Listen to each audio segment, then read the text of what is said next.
성경 말씀은 전도서 1장입니다. 시편, 잠언, 그 다음 전도서입니다. 시편, 잠언, 전도서. 전도서 제 1장이 되겠습니다. 1절로 4절 말씀입니다. 전도서 1장 1절로 4절 말씀.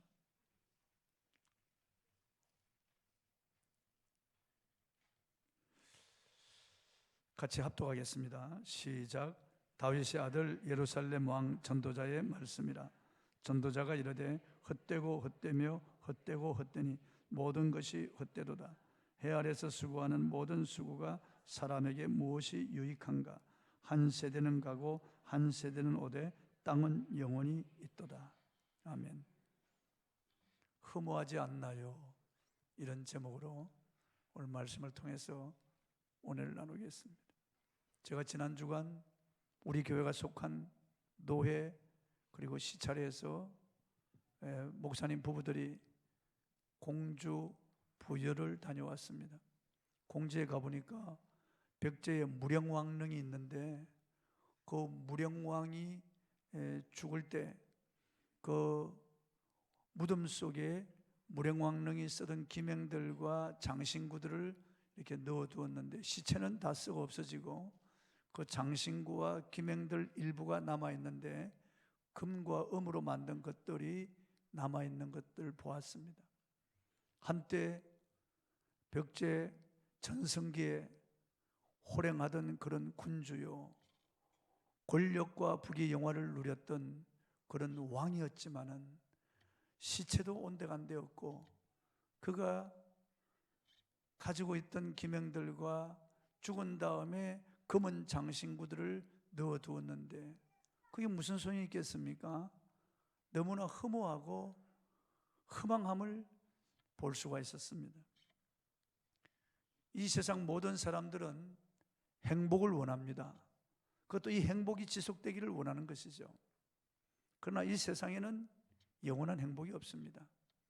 잠시 순간적인 쾌락은 있어도 행복이 영원히 지속되지 않습니다. 많은 사람들이 이 땅에서 수고로운 삶을 살고 있고 가슴 속에 하나 가득 허무와 무의미, 죄책과 자책을 가지고 살아가는 거죠. 살아가는 삶 자체가 고난의 연속입니다. 힘들고 어려운 삶을 살아가고 있는 것입니다. 소위 잘 사는 나라, 복지 혜택이 잘 되어 있는 그런 나라의 백성들은 행복할 것이 아닌가 그렇게 생각할 때가 있습니다. 그러나 그렇지 않습니다. 일반 국민들도 자가용 비행기를 타고 해외여행을 하고 쇼핑을 하러 다니는 그런 나라가 있겠습니까? 길거리에 람보기니나 포르쉐 같은 수억 원이나 호가하는 자동차들이 절비한 그런 나라가 있겠습니까? 모든 국민 1인당 1년에 1억씩을 무상으로 주는 그런 나라가 있겠습니까? 모든 의료, 교육, 그리고 주거 모든 것 국가에서 다 되어주는 그런 나라가 있겠습니까? 그런데 그런 나라가 존재합니다. 세금을 내지 않는 나라, 살아가는 모든 의식주와 살아가는 모든 필요한 생필품이 다 공짜로 주어지는 그런 나라가 있습니다. 인터넷에 소개되어 있습니다. 그 나라가 바로 오세아니아 미크로네시아에 위치한 나우루 공화국입니다. 이 나라는 인광석이라고 하는 희귀자원, 즉 희토류가 풍성하게 나오는 섬이었기 때문에 1980년대에 벌써 1인당 국민소득이 2만 불 이상 되는 그런 나라였습니다. 이렇게 된 계기는 그 나라가 섬나라인데 철새의 중간 기착지가 되어서 수많은 철새들이 날아와서 철새가 똥을 이렇게 싸면은 그 똥이 바다에 산호청과 배합이 되어서 희토류인 인광석이 되었던 것입니다.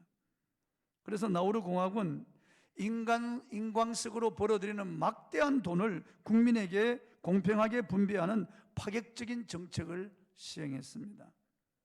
그래서 나우루 공화국 국민들은 아무 일도 하지 않고 그저 소비하는 생활만 하는 것입니다. 그래서 청소부들도 전부 외국인 노동자들이 와서 청소하고, 집안에 가정부, 가사를 돕는 사람들도 전부 외국인 노동자들이 와서 다 일을 하는 거죠. 그래서 국민들은 그냥 편안하게 그냥 여가를 즐기면서 여행이나 하고, 그리고 파티하고, 좋은 음식을 먹고 좋은 옷을 입고, 그들은 그렇게 부유하고 넉넉한 그런 삶을 살게 되는 겁니다. 정부에 돈이 넘쳐나기 때문에 주체할 길이 없는 겁니다. 그런데 그 상태로 30년이 지나자 나우루 공화국 국민들은 집안 청소하는 방법도, 요리하는 방법도 다 잊어버렸습니다. 섬나라 나우루에는 어선이 사라졌고 전통 문화가 없어졌고 일이라는 개념 자체가 실종되어 버렸습니다. 그들은 그저 먹고 놀고 여행하는 습관만 남게 되었습니다. 그래서 나우루인들은 결국 80%가 비만에 시달리게 되었고, 비만율, 당뇨병 사망률이 세계 제1위인 국가가 되었습니다. 그리고 2003년에는 인강석의 채굴량이 갈수록 줄어들면서 나우루 공화국의 인강석 또한 고갈되고 말았습니다. 그래서 급속도로 가난해지기 시작했습니다. 그래서 나우루 공화국 국민들은 처음부터 다시 사는 법을 배워야 했습니다. 청소하는 법, 요리하는 법을 다시 배우고 고기잡이를 다시 시작하게 되었습니다. 하지만 오랜 기간 놀고 먹던 국민들에게는 이게 쉽지 않은 일이었습니다. 일하는 즐거움을 잊어버린 그들에게는 나태함과 무기력만 남았기 때문입니다. 그래서 이들은 결국 몸에 질병이 가득하게 되고, 그리고 나태하고 게으른 습성 때문에 일을 할 수 없게 되었습니다. 그래서 존재 자체를 위협받는 그런 나라가 되었습니다. 무리하게 땅을 파헤쳐 인강석을 이렇게 개발하면서 섬의 고도가 낮아져서 이제는 섬 자체가 통째로 가라앉을 그런 위기를 만나게 되었습니다. 한때 지구상에서 가장 안락하고 가장 잘 사는 그런 나라가 지금 비참한 그런 직면에 처하게 된 것입니다. 또 하나 지상 낙원은 베네수엘라입니다. 우리가 베네수엘라에 대해서는 들어서 잘 알고 있습니다. 교육, 의료, 오식주 모든 것들이 거의 무료인 나라였습니다. 지상 낙원인 나라로 우리 텔레비전 방송에 몇 번이나 방영된 그런 나라였습니다. 세계에서 석유 매장량이 가장 많은 나라입니다. 사우디아라비아보다 더 많고 미국의 석유 매장량보다 9배나 더 많은 그런 나라입니다. 국토 지형이 좋아서 수력발전 시설만 가지고도 전 국민의 70%가 전력을 그냥 쓸 수 있는 그런 나라입니다. 그런데 10년 전까지 세계 최고의 복지국가였던 이 나라가 좌파 정권이 들어서면서 국민들에게 마구 퍼주기 시작했습니다. 정부는 미래를 준비하지 않고 기관시설이나 중공업 같은 거 하지 않다 보니까 석유 가격이 떨어지자 급격히 경제가 나빠져 지금 나라가 멸망하기 직전에 와 있습니다. 돈은 휴지가 되어버렸고 화폐를 가지고 모자와 목걸이를 만들어서 이웃 나라의 관광객들에게 파는 신세가 되었습니다. 마트와 식료품점에는 모든 물품이 텅텅 다 비어버리고 말입니다.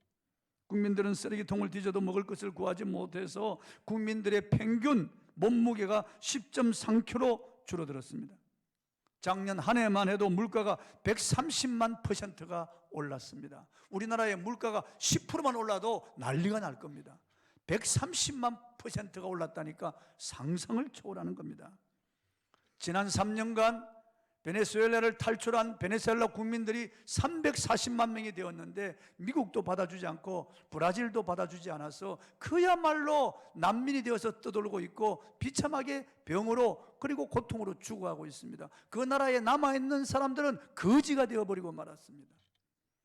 베네수엘라 그러면 세계 최고의 미녀들을 그렇게 세계 미인대에 보내는 그런 나라였습니다. 그런데 그 베네수엘라 여인들이 이웃 나라의 돈 몇 푼에 창녀로 팔려가는 이런 비참한 나라가 되어버리고 말았습니다. 혼란과 격정의 그런 나라, 거지 나라가 되고 말았습니다. 고통이 끝없이 이어지고 있습니다. 여러분, 세상에 영원한 것은 없습니다. 바다 건너 먼 나라 일이 아닙니다. 이 땅의 풍족함은 언젠가는 다 사라집니다. 미래를 준비하지 않으면 나우루 공화국이나 베네수엘라처럼 되고 후회와 절망만 남게 될 것입니다. 소위 선진국이라고 불리는 이런 나라일수록 정신병원이 많고 이런 나라일수록 자살률이 높습니다. 이런 나라일수록 술과 마약에 찌든 사람들이 많습니다. 이런 나라일수록 우울증 환자들이 많습니다. 반대로 남태평양에 이런 바누아투 같은 이런 나라들, 그리고 남미의 과테말라 같은 이런 나라가 행복지수가 상당히 높습니다. 선진국보다 훨씬 높게 나옵니다. 이런 사실은 뭘 말해줍니까?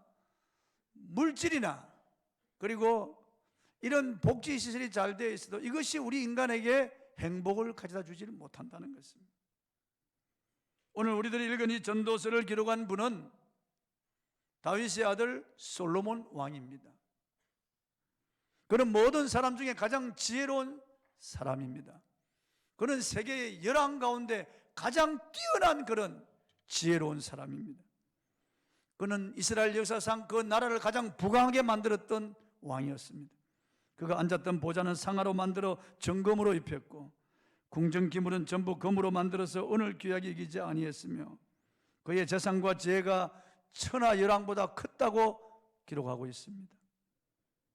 세상 최고의 권력과 부귀 영화를 누렸던 그가 말년에 와서 헛되고 헛되고 헛되고 헛되다고 탄식하고 있는 겁니다. 본문 2절을 한번 읽어보겠습니다. 시작. 전도자가 이르되 헛되고 헛되며 헛되고 헛되니 모든 것이 헛되도다. 히브리어 문법에는 영어의 베스트나 엑셀런트 같은 비교급과 최상급 표현이 없습니다. 같은 말을 두 번 반복하면 더 세다는 비교급이고 세 번 반복하면 최고로 세다는 최상급의 의미를 지닙니다. 지금 헛되다고 하는 말을 몇 번 했습니까? 5번이나 헛되고 헛되고 헛되고 헛되며 5번이나 계속 헛되다고. 한마디로 인생은 다 헛되다고. 인생은 헛된 것으로 가득하다는 겁니다. 거기다 해 아래에서 수고하는 모든 수고가 헛되다고 했습니다. 해 아래에서 수고하는 수고라고 하는 것은 살아있는 동안이라고 하는 뜻입니다. 천진난만하게 요람에 누워있는 어린 아기 때부터 숨을 몰아쉬며 죽을 때까지 모든 인생은 헛되다는 거예요. 한순간도 헛되지 않은 순간이 없다는 것입니다. 왜 그렇습니까? 세상 쾌락을 다 누려보고 모든 즐거움을 다 누려본 사람이 모든 것이 헛되고 헛되고 헛되고 헛되다고 계속 헛되다고 그렇게 탄식하는 것입니다. 솔로몬 시대는 금이나 은을 길에 돌처럼 여겼을 정도로 부귀 영화가 극에 달한 시대였습니다. 음식을 먹을 때 은그릇에 담아 먹지 않고 전부 금그릇에 담아 먹었습니다. 이웃나라 공주를 조공으로 바쳐서 전략 결혼을 함으로써 본부인이 700명, 첩이 300명이 되었다고. 제 아내는 설교하면서 그런 말은 좀 안 했으면 좋겠다고 그래요. 그런데 성경에 기록되어 있는 것이기 때문에 제가 이런 말씀을 드리지 않을 수가 없는 것은, 왜냐하면 이 사람이 이렇게 부귀 영화를 누리고 이렇게 미인들을 많이 거느리고 그렇게 살아도 그 마음속에 허무가 가득 찼다는 거예요. 본문 3절을 한번 읽어보겠습니다. 시작. 해 아래에서 수고하는 모든 수고가 사람에게 무엇이 유익한가? 인간은 태어나면서부터 무엇인가를 잡으려고 손을 꼭 쥐고 태어납니다. 그리고 자라면서부터 어머니 젖을 찾습니다. 살려고 발버둥을 치는 거죠. 조금 자라면 어린이집에 가고 또 유치원에 들어갑니다. 그리고 초등학교를 다니면서도 이 경쟁에서 뒤치지 않으려고 좀 더 많은 지식을 가지고 공부를 잘해야만 잘 산다고 하는 이런 고정관념 때문에 학원을 몇 개를 다니는 거죠. 아이들은 공부에 시달리기 시작합니다. 그리고 초등학교를 와서 중학교 가면 더 경쟁이 심하게 되죠. 그리고 고등학교, 그리고 대학 입시되면 아이들은 아주 질리게 되는 겁니다. 그리고 어렵게 관문을 뚫고 들어가서 대학을 다녀도 들어가자마자 곧 취업에 대한 그런 고민과 걱정을 하게 되는 거죠. 얼마나 많은 젊은이들이 취업 때문에 고민하고 힘들어하는지 알 수 없어요. 겨우 취업을 하거나 아니면 산업전선에 내몰리면 또다시 결혼에 대한 고민하고, 결혼해서 또 아이를 낳습니다. 그러면 그 아이를 양육하는 힘든 그런 과정을 거치는 겁니다. 부부가 맞벌이 하면서 정말 땀 흘려 피 흘려 아이들을 이렇게 양육을 하는 겁니다. 힘든 인생이에요. 그러면서 비참하게 늙어가는 거예요. 몸의 기력이 다 빠져나가고, 그리고 물이 다 떨어지고, 사람들은 주름이 덮이고, 사람들은 그냥 비애를 느끼는 거죠, 삶에. 그리고 늙어서도 또다시 아이들이 낳은 자식들을 돌보는 그런 분들도 있습니다. 그러니까 얼마나 이게 삶이 힘든 인생입니까? 언젠가는 찬바람이 불어오고 서리가 내리면은 나무잎이 다 떨어지고 무성하던 숯불들이 다 서리 맞아서 다 쓰러져 나가는 것처럼 인생이 이렇게 다 쓰러져 가는 거예요. 젊은 날도 잠깐이고 건강도 잠시 잠깐뿐이고, 우리 인생은 살아가면서 이 인생길에서 허덕이면서 인생을 살아가는 거예요. 오르막길을 올라가는 거예요. 많은 사람들이 팔, 다리, 허리, 무릎이 아프다고 호소하는 거예요. 식사를 하면서도 이제 늙어 소화력이 떨어져서 음식도 많이 못 먹겠다는 거죠. 이제는 임플란트 치아를 갈아넣고 눈도 다시 갈아넣고 하지만은 그래도 나이가 많아질수록 점점 힘들고 괴로운 인생이에요. 사람들은 권력을 얻기 위해서 힘씁니다. 해마다 선거철이 되면 굉장합니다. 이제 곧 내년 4월 15일 국회의원 선거잖아요. 사람들이 막 그냥 돈을 거기다 쏟아붓고 피를 토하면서 그냥 선거전에 돌입합니다. 각 당들도 마찬가지고, 대통령 선거되면 대권을 얻기 위해서 노래. 그러나 여러분, 역대 대통령들 한번 보십시오. 그 말로가 얼마나 비참한지 알 수 없습니다. 인터넷 댓글을 보면은 그냥 대통령을 쥐 닭 그냥 재앙, 죄인 막 공격하는 거예요. 얼마나 욕을 하고 대통령을 저주하는지 알 수 없어요. 역 대통령들. 그럼 그 사람들이 그걸 안 볼까요? 그 가족들이 그걸 안 볼까요? 얼마나 심적인 그런 충격과 아픔을 느낄까요? 대통령이라고 해서 행복한 게 아니에요. 어떤 데 대통령 못 해먹겠다고, 대통령을 하면서 이 대통령 못 해먹겠다고 말한 사람도 있어요. 지금도 현 대통령도 너무 힘들다고, 고통스러운 거예요, 여러분. 본문 4절을 한번 보겠습니다. 본문 4 시작. 한 세대는 가고 한 세대는 오되 땅은 영원히 있도다. 남대문 시장 가면 발디딜 틈이 없습니다. 그 시장 통로로 사람들이 막 몰려가는데요. 100년 전에도 제가 남대문 시장을 영상으로 보았습니다. 그때도 지게꾼들, 항아리 장사들, 사람들이 많이 아낙네들 그냥 머리띠를 두르고 흰 옷을 입고 다니는 그런 모습들을 봐. 어디 갔어요? 그 사람 다 없어요, 여러분.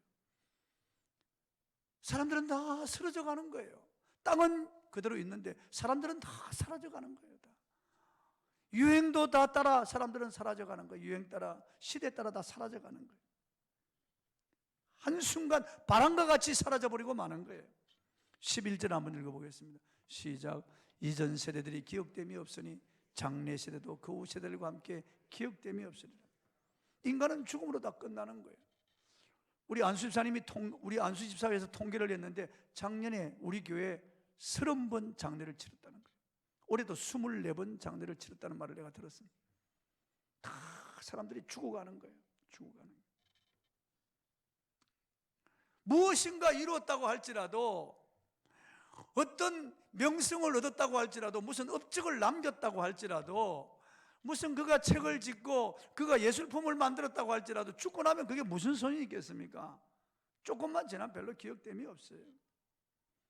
우리 교회가 소속된 교단은 우리 한국 장로교단 중에서 가장 큰 교단입니다. 아니, 우리 한국에 있는 모든 교단 중에서 가장 큰 교단이고, 세계 장로교단 중에서도 가장 큰 교단이 우리 교회가 속한 합동교단입니다. 12,000교회가 소속되어 있고 300만 명이나 되는 신자들이 합동교단에서 신앙생활하고 있습니다.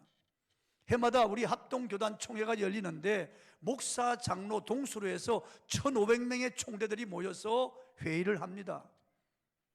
그러면 큰 교회에서 하거든요. 올해는 충행교회에서 했습니다. 그 성가대석에 전직 총회장들이 휘장을 가슴에 달고 쭉 앉아 있습니다. 한때 총회장으로서 만장한 총대들을 바라보면서 호령하던 총회장들의 기상은 온데간데 없습니다. 참으로 초라한 그런 노인이 되어서 겨우 그냥 허리가 구부러진 그런 노인들이 쭉 앉아있어요. 그 사람들이 총회장이었다고 하는 것, 그런 휘장만 남아있는 거예요. 보면서 얼마나 서글픈지 알 수가 없습니다.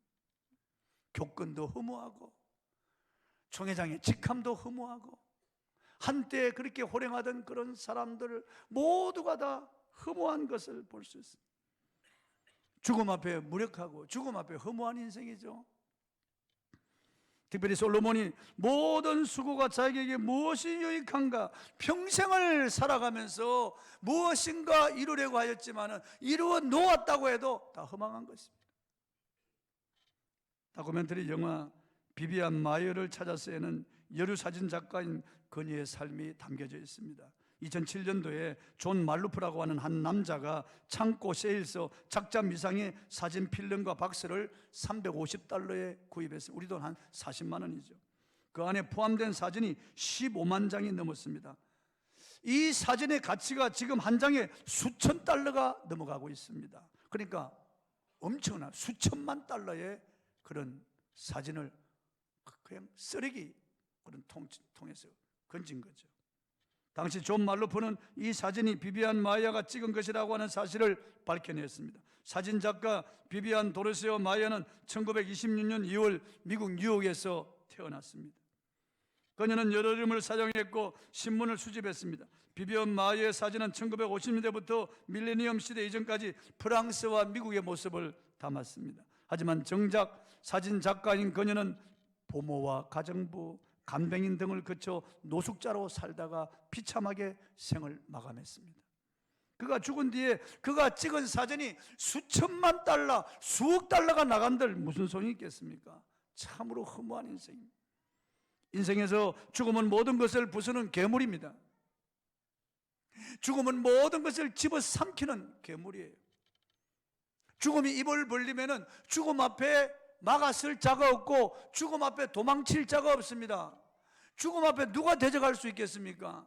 역사상 영웅 호글도 황후장상도 절세미인도 죽음 앞에 다 한 줌의 흙으로 돌아가는 것입니다. 죽음이 다가오면은 모두 입을 다물고 손을 모으는 것입니다. 이 죽음 앞에 모두 속수무책이에요. 솔로몬 같은 이런 지혜자도 죽음을 생각할 때 이렇게 허물을 느끼는 거죠.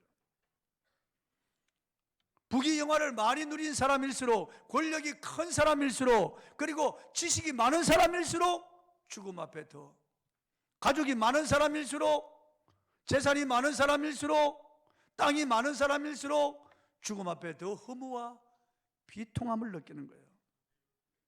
모든 인생은 살아가는 것이 아니라 사실은 죽음을 향하여 가고 있는 거예요. 우리 심장의 고동소리와 함께, 시계의 초침소리와 함께 우리는 죽음을 향하여 한 발 한 발씩 가고 있는 겁니다. 우리는 죽으러 가는 겁니다. 죽음이 우리를 향하여 다가오고 있는 겁니다. 언제 어느 때 죽음이 우리를 삼킬지 우리는 알 수가 없습니다.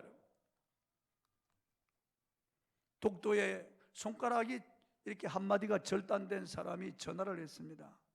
도와달라고.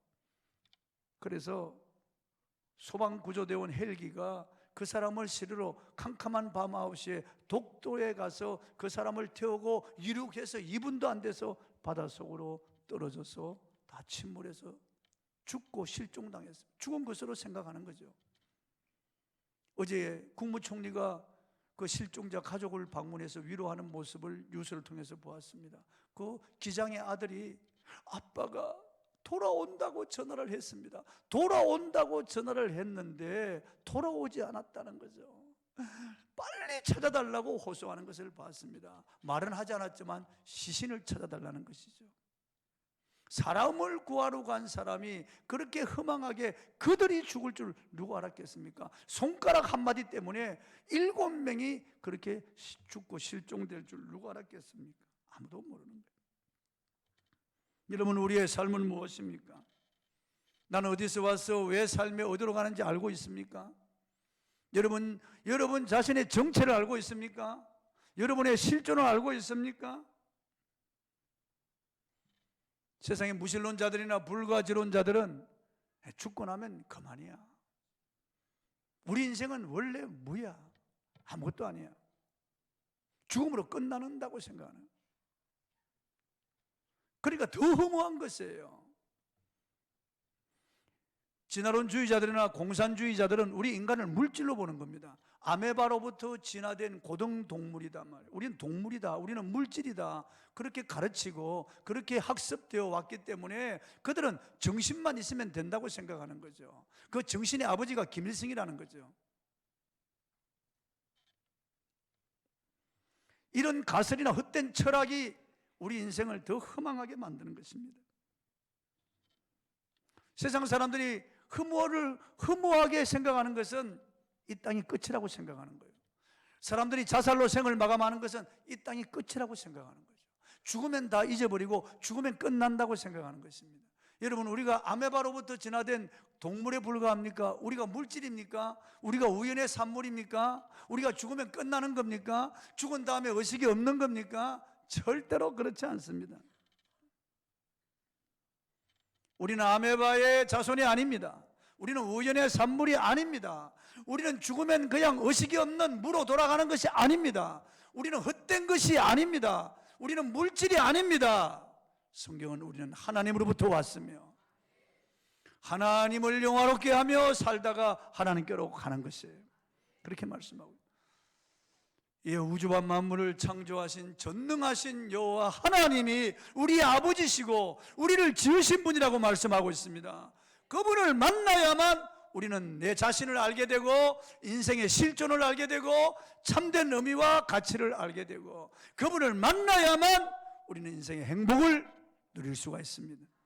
영원한 행복을 찾고 영원한 나라에 갈 수 있는 그 길은 하나님께로 돌아가는 길입니다. 하나님을 알고 하나님을 찾는 길입니다.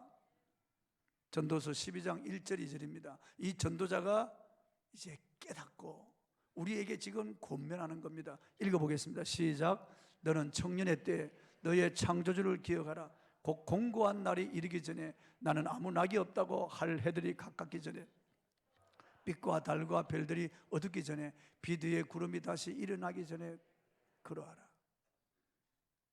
청년의 때 창조주를 기억하는, 청년의 때 빠르면 빠를수록 좋다는 거죠. 공고한 날이 이르기 전에, 늙기 전에 나 아무 낙이 없다. 해들이 가깝기 전에, 해와 빛과 달과 별들이 어둡기 전에, 눈이 캄캄해지고 기력이 다 떨어지기 전에, 빛 위에 구름이 다시 일어나기 전에, 우리가 더 이상 늦기 전에, 그 말이에요. 죽음이 눈앞에 다가오기 전에, 지금 현재 의식이 있을 때, 하나님이 기회를 주실 때 창조주를 기억하라는 거죠. 창조주를 기억하라는. 그리고 전도서 결론을 계속 전도자가 헛되고 계속 헛되다고 말씀해요. 모든 예를 들어서 인생 자체가 다 헛되다고. 그러나 딱 반전합니다. 전도서 12장 13절 결론입니다. 자, 읽어보겠습니다. 시작. 일의 결국을 다 들었으니 하나님을 경외하고 그의 명령들을 지킬지어다. 이것이 모든 사람의 본분이니라. 하나님을 만나야 돼요. 하나님께로 돌아와야 됩니다. 하나님을 찾아서 하나님께로 돌아와야 돼요. 하나님께로 돌아오는 길이 바로 예수 그리스도입니다. 하나님이 보내신 자, 하나님의 아들, 이 땅에 오신 구세주, 우리를 위하여 십자가 위에 오르셔서 우리 죄를 대신하여 저주를 받고 십자가의 제물이 되어서 몸을 깨뜨리고 살을 찢고 피를 쏟아 생명을 버려 우리의 억만 죄를 속해 주신 예수 그리스도, 죽으신 지 사흘 만에 부활하셔서 죽음을 정복하시고 죽음을 죽여버리시고 다시 부활하셔서 우리에게 당신이 하나님이신 것을 증명해 보이시고, 십자가로 우리의 모든 죄를 용서하신 것을 분명하게 보이시고, 누구든지 예수님을 믿으면 죄사함과 영생을 얻고 하나님 아버지께로 가 그분의 나라에서 해와 같이 빛나고 영원히 즐겁게 산다는 사실을 우리에게 알리시고, 이 복음을 전하라고 하신 예수 그리스도, 그분만이 하나님께로 돌아가는 유일한 길입니다. 그분만이 우리에게 하나님을 보여주신 유일한 분입니다. 내가 곧 길이요 진리요 생명이니 나로 말미암지 않고는 아버지께로 올 자가 없느니라. 그분이 말씀하셨습니다. 사도행전 4장 12절에 다른 이로서 구원 얻을 수 없나니 천하 인간의 구원 얻을 만한 다른 이름을 주신 적이 없다는. 스가모니, 마호멧, 알라, 브라만, 비스누, 제우스, 이런 것들은 인간이 만들어낸 다 가짜 신들이에요. 다 헛된 것들이에요. 그냥 아무것도 아니에요, 여러분요. 진짜가 있으면 가짜가 있듯이 그건 다 헛된 것들이고 허망한 것들이, 그거 다 우상들이에요. 아무것도 아니에요, 그것들은. 그런 것들이 우리에게 구원을 줄 수 없고 영생을 줄 수 없습니다. 오직 참 하나님을 우리에게 보여주신 분은 예수님밖에 없습니다, 여러분. 우리 죄를 위하여 죽으신 분, 우리를 위하여 다시 살아나신 분 예수님밖에 없습니다. 아버지가 보내신 유일한 구세주 예수밖에 없습니다, 여러분. 그 예수님, 그분을 내 구주로 믿을 때 우리는 하나님의 자녀가 되고 다시 하나님의 백성이 되어서 하나님께로 갈 수 있는 거예요. 이 땅에 살면서도 하나님의 돌보심과 하나님의 선한 손의 도우심으로 살고 그리스도 안에서 우리는 만족한 삶을 살 수가 있는 것입니다. 누구든지 죄를 회개하고 예수님을 영접하면 구원받습니다. 차별이 없습니다. 여러분, 그리스도가 없으면 우리는 가장 가련하고 가장 비참하고 가장 불쌍한 버려진 존재예요. 아무리 똑똑하고 아무리 선하게 살고 아무리 종교를 신봉하고 아무리 철학적으로 깊이 사색하고 이 땅에서 아무리 업적을 쌓아도 아무리 선한 일을 해도 예수 그리스도가 없으면 영원한 멸망으로 떨어지는 거예요. 유일한 줄이 예수 그리스도, 유일한 길이 예수 그리스도, 유일한 구원자가 예수 그리스도, 유일한 나의 행복이 예수 그리스도입니다, 여러분. 모든 답이 예수 그리스도예요. 이 자리에 오신 분들 가운데 아직 예수님이 없는 분이 있잖아요. 교회를 다닌다고 해도 예수님에 대한 확신이 없는 분들이 있잖아요. 전에 신앙생활 하다가 중단하고 그냥 세상에 떨어진 분도 있잖아요. 오늘 이 예수 그리스도를 구주로 영접하면 여러분이 구원과 함께 영생을 얻고 인생 순간순간이 얼마나 가치 있고 의미 있고 헛되지 않은 삶을 살 수가 있는 겁니다. 예수님 말씀하셨습니다. 내 이름으로 소자에게 냉수 한 그릇 주는 것도 결코 그 상을 잃지 않는다고요. 우리가 예수 안에 들어와서는 모든 일이 다 의미 있고 가치 있는 일이 되는 거예요. 모두가 다 영원한 축복과 영원한 상급으로 쌓여지는 거예요. 얼마나 우리 인생이 가치 있는 인생으로 바뀌어지는지 알 수 없습니다. 사랑하는 성도 여러분, 그리고 오늘 이 자리에 처음 오신 분들, 예수 그리스도를 나의 주 나의 하나님으로 영접하시길 바랍니다.